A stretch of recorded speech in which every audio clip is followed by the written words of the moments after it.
देश जो चाहता है उस पर। साहिब साहब, मुझे एक मिनट का वक्त दीजिए। इस वक्त हम आपको सुनाना चाहते हैं मधुलिका रावत जी, यानी जनरल रावत की पत्नी, उनके भाई, वो कुछ कह रहे हैं, सुनते हैं।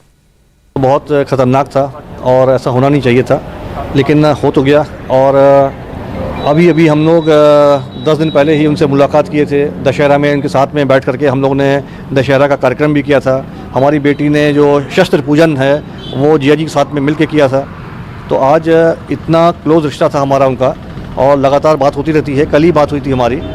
ये जो लॉस हुआ है, ये सब ये हमारा लॉस तो हम अपने आप को कम मानेंगे, पर हम तो ये मानते हैं कि जो देश के लिए उन्होंने किया और जितनी अच्छी उनकी देश की सोच थी और फौज की सोच थी, वो दोबारा हमको तो ऐसा मुश्किल है मिलना। क्या है जो आपको याद करना है, जो याद आएगा उनका, और फौज के लिए किस तरीके से सोच रही है, तो फौज के लिए क्या होता है? देखिए, वैसे तो कई चीज़ें होती हैं, कई बातें होती हैं। एक बार हम लोग बैठे हुए थे कलकत्ता में, और ये सीसीएस की बैठक की तस्वीरें भी अब आ चुकी हैं, आपके सामने हैं इस वक्त। प्रधानमंत्री, गृह मंत्री, रक्षा मंत्री, विदेश मंत्री, राष्ट्रीय सुरक्षा सलाहकार, सभी लोग इस बैठक में मौजूद हैं। वित्त मंत्री भी हैं। तो सीसीएस की बैठक जिसके बारे में आपको बता रहे थे, अब लगभग आधे घंटे से ये चल रही है, उसकी तस्वीर अभी आई है। अब आमतौर पर सीसीएस की बैठकों की जानकारियां जो है, अंदर क्या बात होती है, ये साझा नहीं की जाती है आज। लेकिन चूंकि ऐसा बड़े हादसे का दिन है, और अब ये सवाल भी है देश के सामने कि अब जनरल रावत के पद पर किसकी नियुक्ति की जाए, तो हो सकता है उसको लेकर के भी कोई फैसला यहाँ पर हो, या उसके बारे में आगे कोई बात की जाए। तो कैबिनेट कमेटी ऑन सिक्योरिटी की मीटिंग इस वक्त चल रही है। प्रधानमंत्री आवास पर यह बैठक जारी है, वहां की तस्वीरें आपके सामने। और देवेंद्र हमको बता रहे थे कि सुबह भी कैबिनेट की मीटिंग होने वाली थी, तब जब यह हादसा हुआ और इसकी जानकारी प्रधानमंत्री को दी गई थी।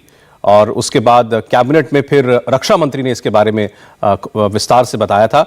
और उसके बाद फिर मीटिंग से जल्दी रक्षा मंत्री बाहर चले गए और अपने अधिकारियों के साथ अपने दफ्तर में उन्होंने हालात पर समीक्षा की।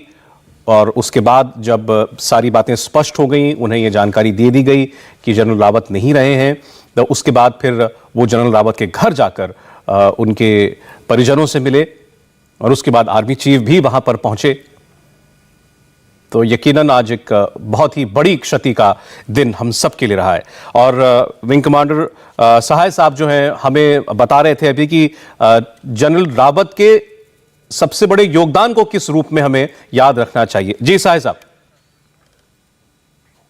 हाँ, जनरल रावत की उनका सबसे बड़ा योगदान ये था कि सेनाध्यक्ष बनने के बाद जब वो सीडीएस भी बने, तो उस पद पर एक ऐसी परिस्थितियां आती हैं जब आपको देशहित वर्सेस सैन्य अधिकारी या सेना के जो जवान हैं उनके हित में अगर टकराव है, तो आप किसका साथ देंगे।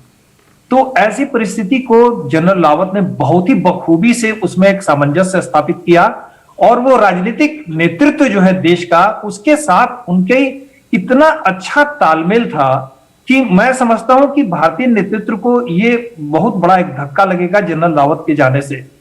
और जनरल रावत अपने ऑफिसर्स को, जवानों को, तीनों सेनाओं को और राजनीतिक नेतृत्व को, इसके बीच की एक कड़ी थे। और इस कड़ी का रूप उन्होंने एक वेल ऑयल्ड